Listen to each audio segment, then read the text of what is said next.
Sa gitna ng tensyon sa West Philippine Sea, patuloy ang mga hakbang para palakasin ang ugnayan ng militar ng Pilipinas at Amerika.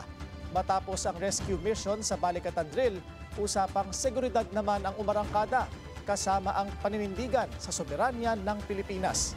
Narito ang agenda report ni Francis Folve.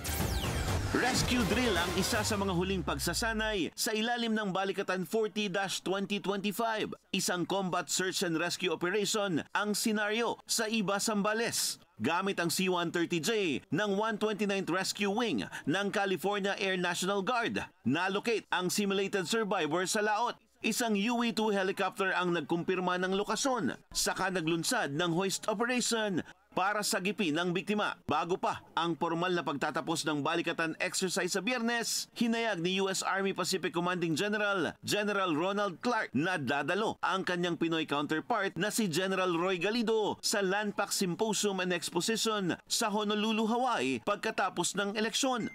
Ayon sa Philippine Army, ang partisipasyon ni Galido sa Landpac 2025 ay pagpapakita ng mas matibay na defense and security partnership ng dalawang bansa. Napag-usapan din kanina ang pambubuli ng China sa West Philippine Sea. Ayon kay General Clark, nasa Pilipinas ang desisyon sa pagprotekta sa soberanya nito. Pero suportado raw ng Amerika ang kanyang kaalyado. We have worked very closely with them, really day to day to work through allowing for the dialogue necessary and the coordination necessary and interoperability between the Philippine Armed Forces and our own to work through some of the challenges associated with some of the claims being made on their sovereign territory. Samantala, nag-deploy na ang Philippine Army ng halos 3,000 sundalo para sa eleksyon sa Lunes. Suporta ito ng Task Force Hope sa COMELEC para magbantay sa halalan. Para sa agenda, Francis Polbe, Billionario News Channel.